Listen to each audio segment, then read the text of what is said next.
우리들에게는 뭔가를 자랑하고 싶은 욕망들이 다 있습니다.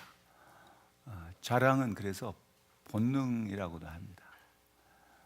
자랑을 할 것이 없으면은 옛날 어른들은 자기 가문도 자랑했어. 나는 어느 집안 몇 대 소녀, 우리 집안은 왕가요. 가문 자랑. 또 부모들에게 가장 큰 자랑은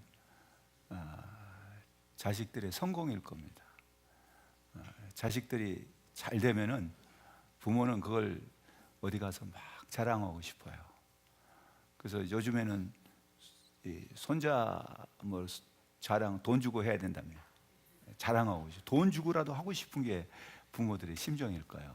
그만큼 자랑하고 싶단 말이죠. 어떤 동네에서 있었던 일인데, 그 동네 그 꼬마들이 자기 집에 놀러 와서 자기 아들하고 이렇게 하는 이야기를 엄마가 들었어요. 들었는데 동네 아이들이 자랑을 하는 거예요. 우리 아빠는 누구다? 우리 아빠는 뭐 하신다?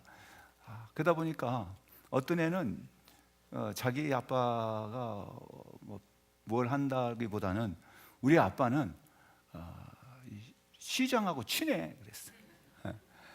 그랬더니 그 이야기를 들은 그 집주인 아들은, 그래? 우리 아빠는 하나님하고 친해? 그 이야기를 듣고 그 엄마가 자기 방에 들어가서 울었답니다. 여러분, 왜 그 엄마가 자기 아들이 하나님하고 친하다는 말을 듣고 그렇게 감동을 했을까?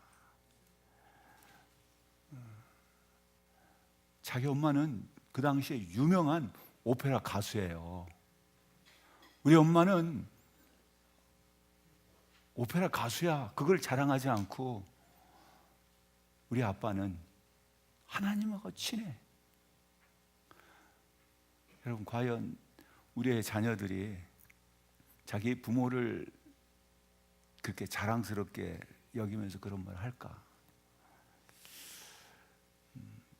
정말 떳떳하게 자기의 부모를 어디 가서 자랑할 수 있을까 하는 거죠. 바울은 이렇게 말씀했어요. 고린도전서 11장 30절을 보니까 내가 부득불 자랑할진대 내가 약한 것을 자랑하노라.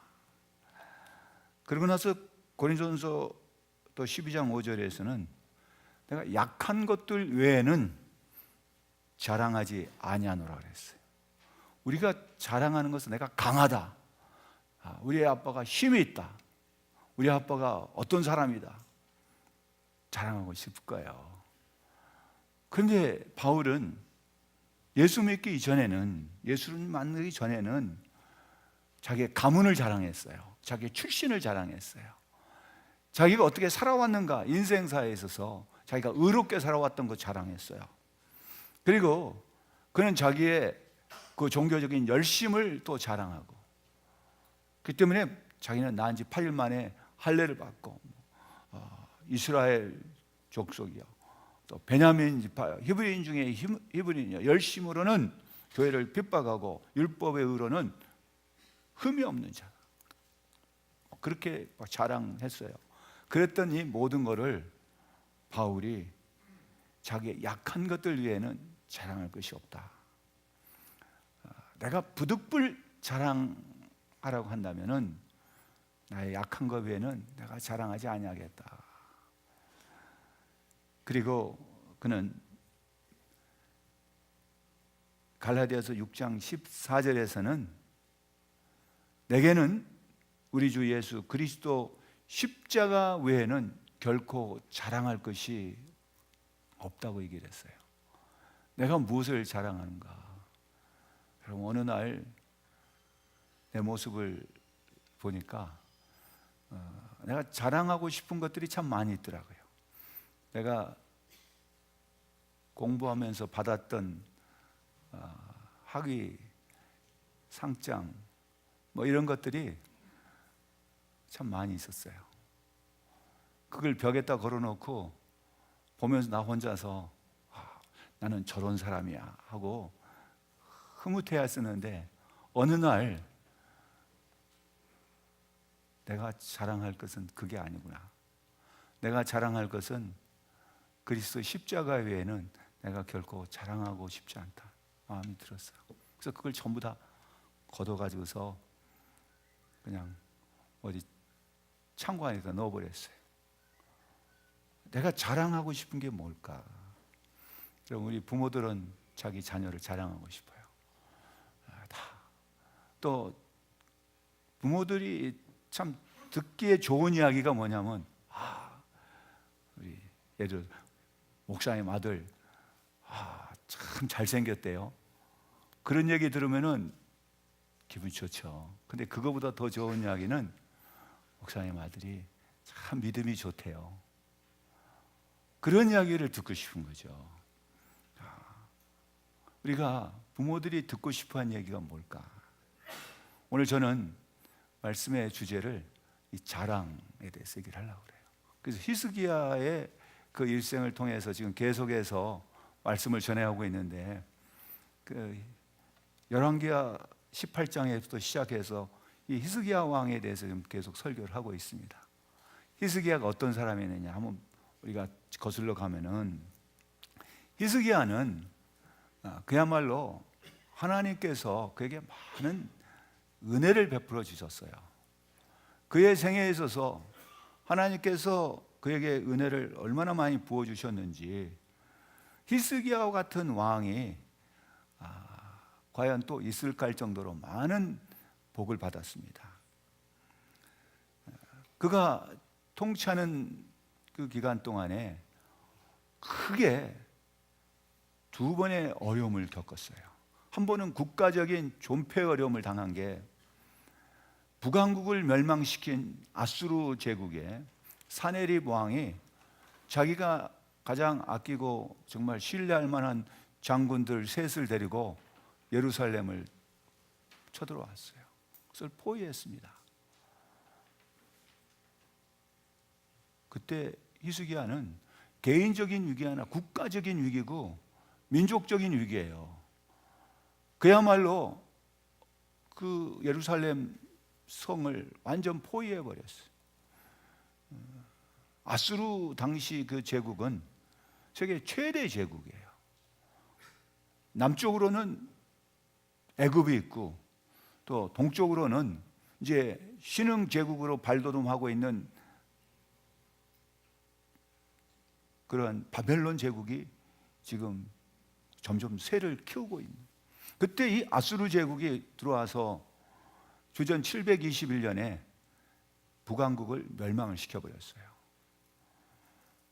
이 히스기야는 그 아수르 제국이 쳐들어와서 항복하라고 하는 항복 문서를 보냈을 때, 그 항복 문서를 가지고 하나님께 이사야와 함께 기도했습니다. 그럴 때 하나님께서는 정말 놀라운 일을 벌이셨어요. 어떤 일을 벌이셨냐면은, 그 아수르 군대를 그야말로 밤새 18만 5천 명을 진멸하셔버렸어요. 역사에 이런 일은 찾아보기 힘들어요. 하룻밤 사이에 그 아수르 제국의 대군 18만 5천 명이 하룻밤 사이에 다 시체가 되어버린 거예요. 근데 이 히스기야가 거느린 군대, 히스기야의 그 군사력을 가지고는 도저히 있을 수 없는 일이 벌어진 거예요. 이거는 세계 군사 역사에도 찾아보기 힘든 일이에요. 어떻게 밤새 이런 일이 벌어질 수가 있을까? 그야말로 지금 같으면 뭐 원자탄을 터뜨려 가지고서 하기 전에는 있을 수 없는 일이잖아요. 그런 일이 벌어졌어요.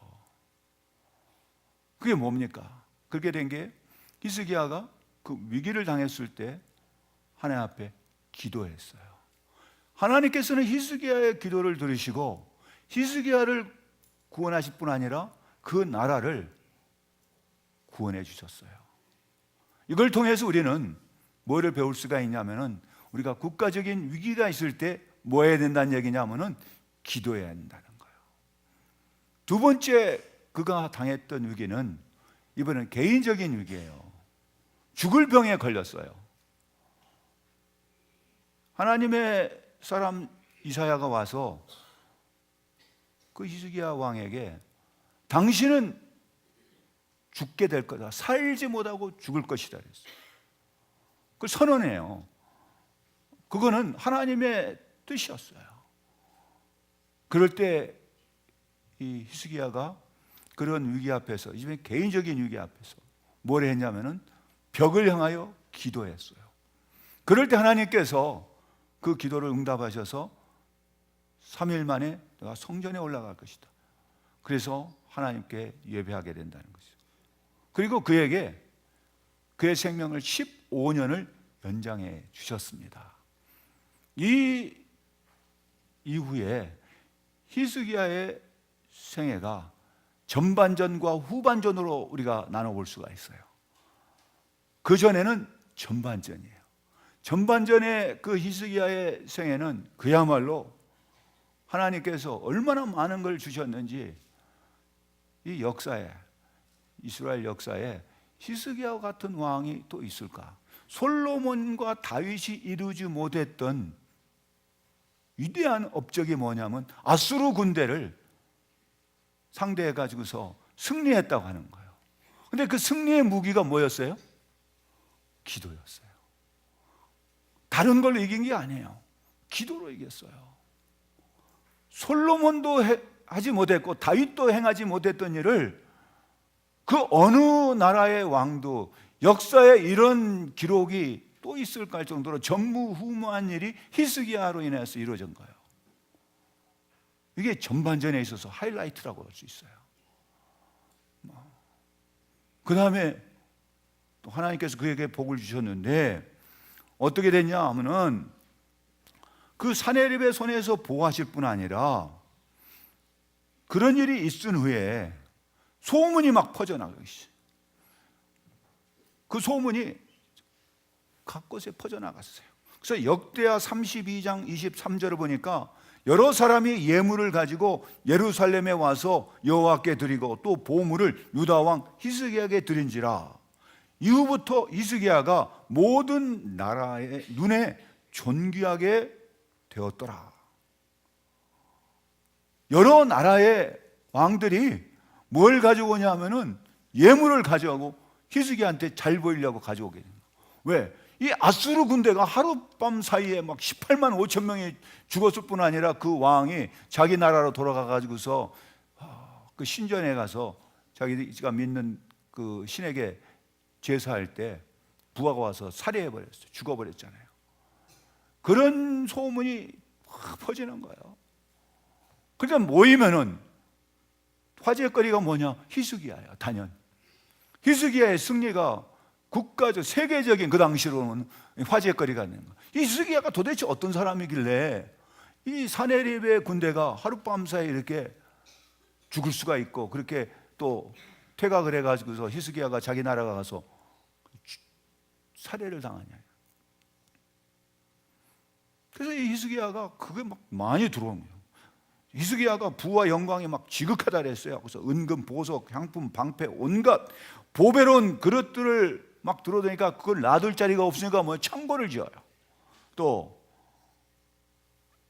하나님께서 그에게 또 은혜를 베푸셔서 그 나라에 곡식과 막 새 포도주, 막 산물들을 뭐 30배, 60배, 100배 막 그런 결실들을 막 맺게 해주니까 그걸 보관하기 위해서 창고를 또 세워요. 또 짐승들이 계속 늘어나니까 뭘 짐습니까? 짐승의 집 외양간을 짓고 또 양떼를 위해서 우리를 짓고, 또 이 번성해 가니까 성읍들이 도시를 막 건설해요. 그런 일을 했어요. 그래서 이 역대하 32장 29절을 보면은 뭐라고 했냐? 이는 하나님이 그에게 재산을 심히 많이 주셨습니다. 하나님이 그에게 재산을 심히 많이 주어가지고서 감당하지 못할 만큼 그렇게 줬어요. 솔로몬은 부귀 영화를 많이 줬지만은 이거는 히스기야는 전쟁에서 승리. 솔로몬하고 상대가 안 되는 거예요. 솔로몬이 가졌던 부귀 영화하고 이 히스기야가 누렸던 승리의 기쁨은 다윗도 누리지 못한 것을 히스기야가 누렸어요. 그러니까 이스라엘 역사에서 히스기야 같은 왕이 전에도 없고 후에도 없다 할 정도로 성경은 그렇게 얘기해요. 그러니까 여호와께 정직히 행하였으므로 하나님께서 그 어디로 가든지 형통하게 했다, 그런 얘기를 해요. 여러분, 이런 히스기야, 전반전의 히스기야의 모습이 오늘 본문으로부터 시작해서는 확 달라져요. 여러분, 이게 마치 뭐가 같으냐면요, 전반전에 우리가 축구 시합을 한다면은 우리가 어느 나라를 상대해서 막 5대0으로 이겼어요. 그러니까 이제 이기고 이제 전반전 끝났어요. 전반전이 끝나고서 5대0이니까 상대방 팀은 도저히 우리한테 이길 수가 없는 그런 상황. 그래서 이제 승리의 기쁨에 도취하고 있어. 후반전이 시작이 됐습니다. 후반전이 시작되자마자 그냥 순식간에 6골을 먹어버려요. 그래서 우리가 역전패를 당한 거예요. 그게 바로 오늘 이 히스기야의 모습이에요. 여러분, 이것은 어느 누구에게든지 일어날 수 있는 일이에요. 히스기야와 같은 왕에게도 이런 일이 벌어졌다면은 이것은 오늘날에 어느 누구한테도 일어날 수 있는 일이라는 거예요. 죽을 병에 걸려가지고서 하나님의 은혜로 기적적으로 살아났어요. 그 소식이 어디까지 들리냐면은 바벨론 제국에까지 들렸어요. 그래서 그 오늘 읽었던 12절에 있는 말씀이 그때의 그 말이에요. 그런 일이 막 벌어진 거야. 그 소문이 막 났을 때, 그때 발라단의 아들 바벨론의 왕 브로닥 발라단이 히스기야가 병들었다함을 듣고 편지와 예물을 그에게 보낸지라고 했어요. 왜? 이 히스기야 왕이 어떤 왕이에요? 아수르의 그 사네립을 갖다가 물리친 왕이라 하니까 이 바벨론에서도 볼 때는 이 히스기야가 도대체 어떤 왕이냐, 그 나라를 본다면은 규모로 얘기하면 그때는 나라라고 할 수 없을 정도로 도시예요. 그래서 도시 국가라고 그래요. 지금 같으면 한 시장 정도라고 할 수 있는데 왕이라고 부른 거예요. 그 영토라고 하는 게 불과 강원도 반만큼이나 될까? 그 정도의 영토를 갖고 있는, 어떻게 보면은 이건 나라도 아니지요. 그런데 그 조그만한 나라에 히스기야가 그런 아수르의 대군을 물리쳤다. 이건 세계적인 토픽감이 아니에요. 그 바벨론에서 그 소식을 들으니까, 근데 이 히스기야가 지금 아프다. 이거 병문안을 가야 된다. 이건 하나의 명분이에요.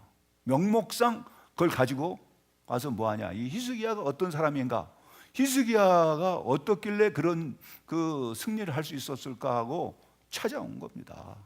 그런데 그 송셈에는 뭐가 있냐면은 이 히스기야를 통해서 아수르를 공격할 때 어떻게 하면 이길 수 있는가, 어떤 전략적인 게 포함이 되어 있고, 더 나가서는 이 히스기야가 나중에 자기의 걸림돌이 될 수 있겠다. 이 아수르 제국을 물리친 그 히스기야가 자기들이 바벨론 제국이 이제 계속 진출해 나갈 때 히스기야 이 사람이 도대체 어떤 전략을 갖고 있고 어떤 무기를 갖고 있을까 한꺼번에 좀 알고 싶은 거죠. 그래서 이 히스기야를 갖다가 어떻게 하면 좀 약점이 뭘까도 알아보고 싶은 그러한 것 때문에 그 사람들은 사절단이라고 해서 예물을 가지고 왔어요. 그때 이 히스기야가 뭐라고 했냐면 그 사절단들을 보고 막 기뻐했다고 그랬어요.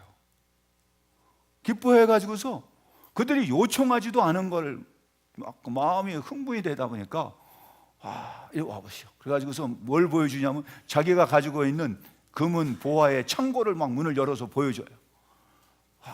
내가 이렇게 많이 이제 그 당시 이제 주변에 있는 국가들이 왕들이 뭐 그냥 이런 예물을 이렇게 다 가져왔다고 다 보여줘요. 여러분, 그게 자기 자랑거리잖아요. 또 거기서만 끝나는 게 아니라 자기 무기고를 다 가서 나한테 이런 것이 있다고 다 보여주고, 마치 지금 어제 북한에서 열병식 하느라고 그 뭐 1조 6천억인가 얼마를 써가지고서 그렇게 했다고 하잖아요. 그건 뭡니까? 저 자랑하려고 하는 거예요. 그 자랑 때문에 북한이 망해요. 이제 이 자랑하는 그렇게 하다 보면은 하나님의 뜻은 뭐냐? 그런 사람은 망하게 돼 있어요. 히스기야가 그것 때문에 망한 거예요. 히스기야의 결정적인 실수가 거기 있는 거예요. 여러분, 왜 그렇게 됐을까? 그걸 보면요, 와가지고서 그들이 물어본 거예요. 당신에게 나타낸 그 이적이 어찌된 일이요? 하고 물어봤을 때 히스기야가 이렇게 된 거는, 내가 이렇게 된 거는 내 힘으로 된 게 아니고 내가 하나님께 기도했더니 그 하나님께서 나에게 은혜를 베푸셔서 이렇게 했습니다라고 증언을 할 수 있는 절호의 기회에 그 이야기는 한마디도 안 했어. 그 얘기를 안 해버린 거예요. 그래서 뭐 했냐? 역대하 32장 25절을 보니까 히스기야가 마음이 교만하여 그 받은 은혜를 보답하지 아니함으로 진노가 그의 유다 예루살렘에 내리게 되었더니, 이사야가 와서 물어봤어요. 왕이요, 그 바벨론에서 온 사람들한테 뭘 보여줬습니까? 그랬더니 뭐라고 얘기합니까? 15절에 그러잖아요. 내 궁에 있는 것을 그들이 다 보안, 나의 창고에서 하나도 보이지 아니한 것이 없나이다. 여러분, 이렇게 물어보는 것은 이사야가 몰라서 물어본 게 아니에요. 이미 알고 있어요. 근데 하나님께서 그걸 갖다가 뭐라 했냐? 그렇게 물어보는 것은 히스기야로 하여금 자기의 잘못을 깨닫게 하기 위한 기회를 준 거였어요. 너가 뭐를 잘못했는지 너 자신의 현재 모습을 한번 보라는 거예요. 그래서 역대하 32장 31절에는 뭐라고 하냐면, 바벨론 방백들이 히스기야에게 사자를 보내어 그 땅에서 나타난 이적을 물을 때에 하나님이 히스기야를 떠나시고 그 중심에 있는 것을 다 알고자 하사 시험하셨다라고 그랬어요. 이게 아주 중요한 말이죠. 하나님이 히스기야를 시험하셨어요. 히스기야가 과연 이런 성공 이후에, 그런 번영 이후에 하나님께 정말 감사하고 하나님을 찾고 하나님을 의지하는 사람인가? 하나님을 자랑할 수 있는 절호의 기회에 히스기야는 침묵을 해버렸어요. 이게 하던 것이 하나님의 은혜예요. 나 된 것이 하나님의 은혜요라고 말할 수 있는 그 기회에, 그 바벨론에서 온 사람들에게 하나님의 위대하심을 전할 수 있는 그 기회에 그는 입을 닫아버렸어요. 그리고 자기의 힘을 자랑합니다. 여러분, 한마디도 그 말 안 했어요. 그래서 이사야는 그런 말을 했어요. 이사야 39장 2절에서 히스기야가 바벨론에서 온 사자들 보고 기뻐했다 그랬어요. 여러분, 우리가 기뻐해야 할 것이 뭡니까? 바벨론에서부터 나한테 이런 사절단을 보냈어, 나한테 이런 예물을 보냈어, 바벨론 왕의 친서를 나한테 보내고 내가 대단한 사람이야. 그게 뭡니까? 교만이에요. 그리고 뭐냐? 그가 하나님의 은혜에 감사하지 않았다 그랬어요. 그 마음에 교만함으로 받은 은혜를 보답하지 아니함으로. 여러분, 우리가 기도하잖아요. 하나님, 우리 아들 이번에 이 학교에 들어가게 해주십시오. 그러면 내가 이렇게 하겠습니다. 하나님, 나에게 지금 어려우니까 이 문제만 해결하게 해주십시오. 그럼 나 이렇게 하겠습니다. 뭐 하겠습니다. 하나님께서 그 기도 들어주셨어요. 그래서 어느 그 부모의 기도를 듣고 그 자녀가 그야말로 대한민국 최고의 대학에 들어갔어. 그러면은 그 약속대로 이번에 우리 애만 학교에 들어가면 신앙생활을 좀 열심히 하겠습니다. 또 안 나와요. 그 다음에 둘째만 둘째도 들어갔어요. 또 안 나와. 근데 셋째예요. 이제 셋째만 들어가면 다 끝납니다. 여러분, 기도는 그렇게 해놓고 약속을 안 지킬 때, 감사함이 없을 때 어떤 일이 벌어지냐가 여기서 주고 있는 교훈이에요. 하나님의 뭐가 임했다고 그랬어요? 진노가. 하나님의 진노가. 그게 마음에 은혜를 보답하지 아니함으로, 하나님께서 은혜를 베푸셨는데 그 은혜를 감사하지 않은 게 뭐냐? 교만이에요. 여러분, 그 교만은 하나님께서 가장 싫어하는 거예요. 내가 받은 은혜가 얼마나 큽니까?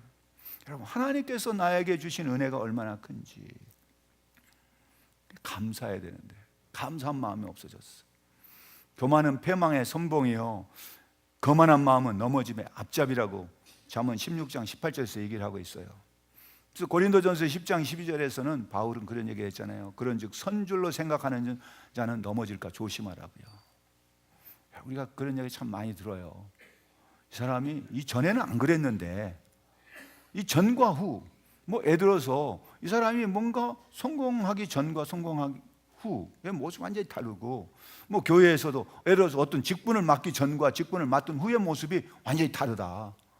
그 전에는 굉장히 겸손했던 사람이 맡고 나서는 굉장히 뭔가 그냥 목에 힘주고 다닌다. 할 말 안 할 말 구분할 줄 모르고, 자기가 해야 할 일인지 말해야 할 일인지 그걸 모른다. 내가 어떤 직분을 맡았다고 해서 마구잡이 아무 말이나 해버리는 거예요. 누구한테든지. 여러분, 그건 뭡니까? 그 마음에 하나님의 은혜에 대한 감사함이 사라지기 시작한 거예요. 내가 누군지를 아는 게 감사는 그것보다 내가 하나님 앞에 죄인입니다 하는 것을 아는 사람은요, 내가 누군지를 아는 사람이죠.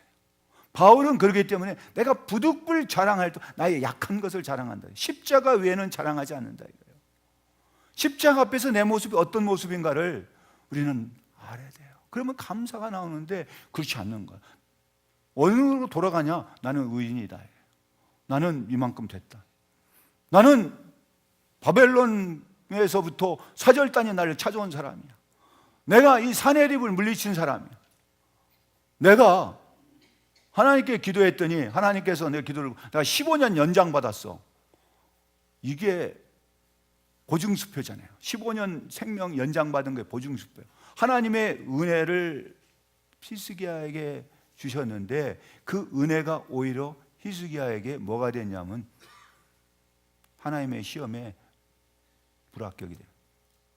은혜를 받고 그 은혜에 감사하지 않고 보답하지 않을 때 어떤 일이 벌어진가를 잘 가르쳐주고 있습니다. 우리가 정말 하나님을 잊어버리는 것이, 하나님의 은혜를 잊어버리면 우리가 뭐만 보이냐면요, 내 자신만, 내 모습만 보이고 나를 나타내고 싶은 거예요. 그걸 우리가 교만이라고 그러죠. 우리가 그걸 교만합니다. 하나님이 싫어한 게 그거잖아요. 히스기야가 바로 그겁니다. 하나님의 은혜를 보답하지 아니함으로 진노가 그와 유다와 예루살렘에 내리게 되었단 말이에요. 여러분, 하나님은 무서운 하나님이시라는 걸 우리가 가르쳐주고 있어요. 하나님께서 히스기야에게 얼마나 많은 걸 주셨어요. 그야말로 나라가 점점 커지니까 성읍도 건설하고 금은 보화가 많으니까 그걸 넣을 창고도 만들고, 양들이 많아지고 소들이 많아지고 하니까 우리와 그냥 그런 것도 짓고 할 정도로 많은 걸 주셨는데, 여러분, 사람이 뭐가 되고 나면요, 다 자기가 잘 돼서 그런 줄 알아요. 내가 잘나서 그런 줄 안다고. 잊어버린 거예요. 과거의 자기 자신의 모습. 내가 정말 힘들고 어려워서 하나님 앞에 나가서 기도하고 하나님 날 살려주세요, 하나님 나를 도와주세요, 그랬던 히스기야가 그걸 잊어버렸어요. 뭐 앞에서?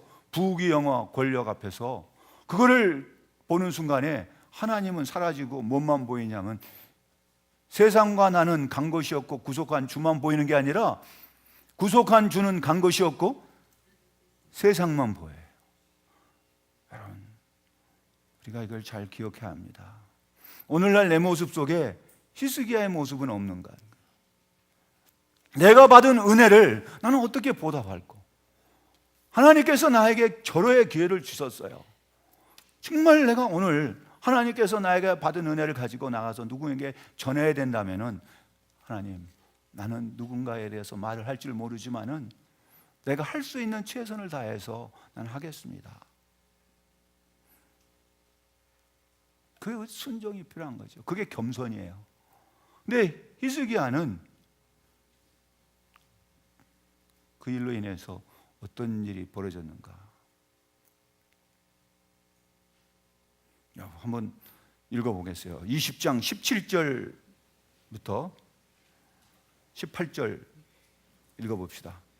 여호와의 말씀이 날이 이르리니 왕궁의 모든 것과 왕의 조상들이 오늘까지 쌓아두었던 것이 바벨론으로 옮긴 바 되고 하나도 남지 아니할 것이요, 또 왕의 몸에서 날 아들 중에서 사로잡혀 바벨론 왕궁의 환관이 되리라 하셨나이다. 하나님의 진노는 말에서 끝나지 않았어요. 이것이 선포됐을 때 어떤 역사가 벌어졌냐? 근데 히스기야 때는 이것이 임하지 않았어요. 그 다음 후대에 일어났어요. 히스기야가 그 15년 연장받아서 그때 낳은 아들이 므낫세예요. 므낫세가 아들이 왕이 되고 나서는 얼마나 많은 악을 행했는지 몰라요. 그 다음에 또 아마스가 왕이 되니 그것도 악을 행했어요. 그 다음에 요아스가 왕이 됐을 때는 다시 이제 조금 회복이 됐어요. 근데 그 다음에 계속해서 어떤 하나님 것이 악을 행해서 결국 마지막 왕 바벨론이 침공했을 때 느부갓네살이 군사를 이끌고 예루살렘에 들어와가지고서 마지막 왕 시드기야를 붙잡아갔어. 도망쳤는데 가서 붙잡아가지고 두 눈을 뽑고 쇠사슬로 묶고 개처럼 끌고 갔어요. 바벨론에. 그러한 일이 누구 때문에 벌어졌을까?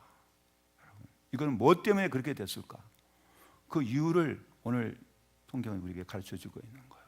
하나님의 은혜에 보답하지 않고 하나님의 감사하지 않고 교만하게 됐을 때 하나님은 그 죄를 결코 묵인하지 않는다.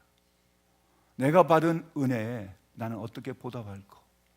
주여, 내가 무엇이 간데 나에게 이런 은혜를 베푸십니까? 주여, 내가 주님의 은혜에 기억하면서 감사하면서 살게 해주옵소서. 주여, 주의 베푸신 은혜를 나는 만나는 사람에게 기회되는 대로 전할 수 있도록 나에게 용기를 주옵소서. 주여, 주님 앞에서 우리의 모습, 내가 누구인가를 알면서 더욱 겸손한 자가 되게 해 주옵소서. 내가 형통할 때에 이 형통함이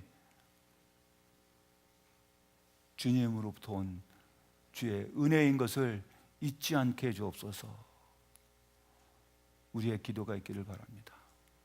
여러분, 우리의 자랑은 무엇일까요? 내가 자랑할 것이 뭘까? 우리 사랑하는 성도들이 우리의 자랑이기를 바라요. 우리 새순교회의 자랑, 목사로서의 가장 큰 자랑은 성도들이에요. 그래서 바울은 나의 사랑하는 형제, 나의 기쁨이며 면류가 아닌 사랑하는 자들아 주 안에서 서라. 너희는 나의 자랑이라고 했어. 사랑하는 성도, 우리 새순교회 성도들이 우리 모두의 자랑이 되기를 주의 이름으로 축복합니다. 기도합시다. 하나님,